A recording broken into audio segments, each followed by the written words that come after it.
Hi guys, decided to change the sat-nav bracket on the DSX 900. The one I fabricated and put on was actually attached to the back of the windscreen. There's a lot of vibration, so I bought one on AliExpress. Excuse me. And I'm actually fitting the one from AliExpress. So you can see that there's two bolts that I'm fitting this in. These are bolts that are included in the bike, and these two bolts I'm fitting now. Right and left on the bracket are the actual bolts that hold the screen to the back of the bracket, so they hold the display to the framework. So you take them out, you put the bracket that you receive into the two bolts there, bolted onto the bike. The bracket also comes with a T-section that goes on the bottom. So looking at the bike now, you can see there's 1, 2, 3, 4 bolt in points on the outside, top left, top right, bottom left, bottom right. They are actually the sections that hold the windscreen or the windshield up and down mechanism, so that's where they bolt in. So the two bolts are bolted on now actually hold the screen to the framework. So you bolt them two in first, get them really tight so it's secure, lined up. Then you get this T-piece section that comes with a couple of bolt-on brackets that are on the main section in the middle, so that's the middle two brackets, and the two side brackets bolt on to the part where the screen mechanism goes on later. So what you need to do, you need to reinstall the two bolts that attach the screen mechanism. You need to do this to align the T-bracket up perfectly with the holes, because you're going to remove these a bit later on. So these need to be put in place, tightened up securely before you attach the two middle bolts that attach to the bracket, the top section. So that the two middle bolts and the top section bolt together, but it's important that these two bolts you're putting in now, which are the original bolts that bolt the windscreen mechanism on, need to be in to align everything, because when you take these bolts out and you're aligning the windscreen mechanism after, you need to be able to go straight through and to the threads behind, and if they're not lined up properly you won't get the windscreen mechanism back on. So the next step is to connect the T-bracket to the navigation mount that's at the top. So you put the two screws supplied in to the bracket and tighten them into the slip-on nuts that slip onto the top section. Tighten these up securely, guys. What you might find you need to do is maybe attach these loosely first before you put the top two bolts and bottom two bolts in, if the bolts aren't reaching. So anyway, when you've got them secured and tightened up, the whole thing, you then need to remove the bottom two bolts. So they're the bolts that hold the mechanism on for the windscreen mounting mechanism. So you leave the top two bolts that bolted on and the middle two bolts that bolt the T-section onto the bracket at the top, and remove the two bolts that are original with the bike to bolt on the mechanism for the up and down screen. So when you remove these now, you'll see when I take them out that you can actually see the holes are perfectly lined up now with the hole behind. So when you put the section back on top, you'll be able to pass the bolts through the bracket and find the nut at the back. If you don't do this in this order, you'll have a hell of a job to find the holes at the back. They won't locate. They've got to be spot on to get into the threads. What I found on mine, the T-bracket where these two bolts are going to go through, the holes are too small and I had to ream them out with a chainsaw file. You could do this with a bit, but you may be looking to get one that's got the right size soles to bolt through. So I'll just remove these back out, guys, so reversing back out. Now when we get to this stage now, if you go to the end of the video and work back, when you're stripping down the front of the bike, everything from this point on is reverse order. So the nav system clamp is in place now, so everything I'm going to put back on now, if you do that in reverse order to strip, you'll be good to go. Now you can see on this now, the section that holds the windscreen is loose. There's two C-clips, circlips that hold two pins on the bottom. You need to remove them so the top section can swing on the top pivot, and that will give you access to the screws behind it. No need to take the whole thing off, guys, so it's just two circlips to take off. The bottom part of this goes into two rubber grommets, so you've got to make sure you get it in. When you're taking it off, it appears that it won't come off, it feels solid, but you need to apply gentle pressure pulling upwards once you've removed all the bolts. There's 4 bolts and 2 into the plastic sections below, so I'll start putting this back together now.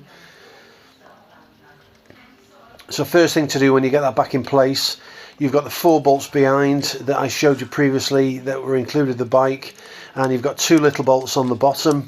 The two little bolts in the bottom go into the fairing either side, one on the left and one on the right, so you put them two in first. They're only tiny, make sure you don't drop them inside the bike anywhere.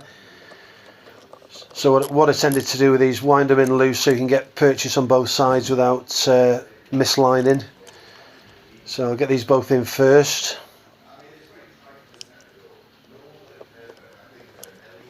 So like I've said, reverse order guys, when you're taking this part off. You'll see what I mean a bit later on. And once you've got them in, nip them up fairly tight, you don't want anything coming loose. I don't think there's any real need to put any Loctite on these. They weren't Loctited when I undid them. They were fairly easy to remove. Now the next section is a bit more difficult, but there's still plenty of access. So you actually got the 4 bolts that hold the mechanism for the windscreen, or windshield, however you guys want to call it. You've got to change between torque bolts and different bits and bobs, so you need them ready in hand. So you lift this up now, and you can have access once you lift it up to the 4 bolts, place them in, locate them in, and tighten them up in a sort of star pattern, so work from one to the other. Don't tighten one up fully, just tighten them up loosely and work your way around in a symmetrical order to tighten each one bit by bit. You don't want to over tighten any one first, so tighten them up an equal amount as you go. And you can see there's enough room to get in there to do this without taking this front section off. I've seen a lot of people take the complete front section off, all the circlips, and to be honest they're a pain in the backside to get on the circlips anyway, so the less you have to take off the better. So I've just took the 2 bottom pins out and 2 circlips off and just lifted up to get access. So I'll get these all tightened in place. I actually stripped everything down earlier in this video, and it took a while to figure out what bits needed to come off because there's no instructions whatsoever with this. And I was going to do a reverse video, so I was going to play it back in the opposite direction to show you the strip down right to the screen, but if you look backwards you'll be able to follow this no problem. So you can see now at this point I would be taking the 4 bolts out, and then I would be taking the 2 little bolts out of the bottom, and this section would come off and give you access behind it.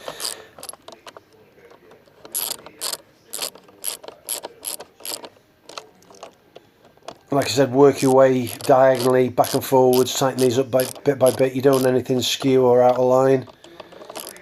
And you'd be surprised how far you can wind each one up. When you get it tight, work your way back round. As you're working around, the other ones will loosen up. So you keep nipping them up so you get them fairly tight. Again, I wouldn't recommend torquing any of these. Just do them a good last final twist and get them tight. Should be fine.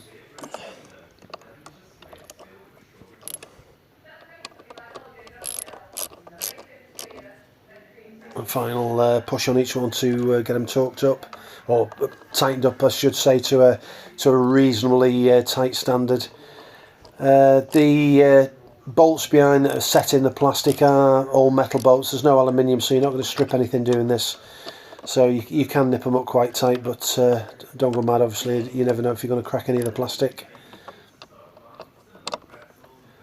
So right, once this is in place, there's a cover plate that goes on now, so in reverse order you're going to be taking the pins, the circlips off, and then this piece you're going to be taking off next once you've got access to lift the windscreen mechanism up. So that just clips into little slots at the bottom, and there's 2 Phillips screws that hold that in place. So again, change your bit or whatever you're using, or if you've got separate tools, just have them at hand, and you don't need to mess around. So I'll put the 2 tiny Phillips screws back in, which hold this plate in, a cover plate. And again, you can see there's access in there to do it. There's enough access when you lift it up. You're not at a funny angle to get them in. It's quite easy enough to do. So there's 2 of them that needs to go in place. Again, just nip them up fairly tight. These are actually just seated in plastic, so don't over tighten them because you'll pull the thread on it and cross thread these. So just nip them up to a reasonable tightness and just give them a last little tweak, but just be conscious that the screws are going into plastic. Then finally you need to get the 2 pivot pins in the bottom. Give it a clean up first, any paw prints you've got on there, any dust. And you're almost done at this point. The main thing you don't want to do now is drop one of these little C-clips into anywhere down the back. It'll be a bit of a pig to find it and get it back out without stripping it all down again, so make sure you've got a good grip on it when you locate it before you push it into place with your pliers or a screwdriver, whatever you're using. You may have noticed, some of you may have spotted on the floor, there's a tap and die set there. The top left hand thread on the windscreen, because I've had it up a couple of times, actually cross threaded that, so I had to re-tap and die the bolts, and they're working fine now. It's a quick process, took me a couple of seconds. So these pins go from the inside out, so the circlips on the outside, put them in loosely in place to start with, push them right in. There's a rubber seat on the back that stops them vibrating and gives them a bit of movement, free movement against the mechanism. So once you check the movements going up and down, you've got to get the C-clips back on, and again there's enough space to do it, but just take your time, get a good grip on it before you go and put it in place. Offer it up. Sorry about the angle here, guys, I've just got a chest cam on. It was the easiest way I could think of doing it. And you can see the C-clip this side. So this one, because I've got it in my left hand, I just managed to locate it without dropping it anywhere. Kept my finger on it, I was just able to get on it and just push the C-clip into place. And once it pops and it's in place, you're good to go. Make sure it's fitted properly. Recheck your mechanisms working up and down. And the basic thing now is just to put the screen back on and check everything's lined up and everything's okay. So you'll notice I'm putting the screen with all the fan-dangled bits on it. I have got a new screen on order. It's a smoke screen. Hopefully if they send the right one out. And I think it's 10mm higher than the standard screen, which will give me the same lift as the add-on I've got on the top of the screen. Don't know about the side deflectors. They do offer an awful lot of protection, the ones I've put on my bike. Send the wind right round me, so we'll see. So again with these, put them in loose first, guys. Like I say, that top left hand one, you can see that I put in first, was initially cross threaded, so I re-threaded the bolt and re-tapped the hole, and it's perfect now. It was just a bit of swarf on it, didn't take long to do it. So finger tight to start with each one, and these are on a rubber bushing at the back, so they don't need to be over tightened, they just want a little tweak to get them tightened. And the problem with the other mount that I made was it was attached behind the two top screws that you can see there. So when the screen moved, there was a bit of vibration in it, and it was on rougher roads. It was a bit annoying, hence getting the one that is inside the mechanism. It worked okay on normal roads. It's just when I got on a rough road, it was a bit of a wibbly wobbly, shaky thing. As the windscreen shook, the whole carpet ride shook as well. So there we are, guys, the screen's back on, everything fitted and done, dusted. Give me a like, give me a thumbs up, subscribe to the channel, ask me any questions. Like I say, navigate backwards and you should have no problem stripping it down. Peace out, guys, ride safe, and I'll catch you in the next video.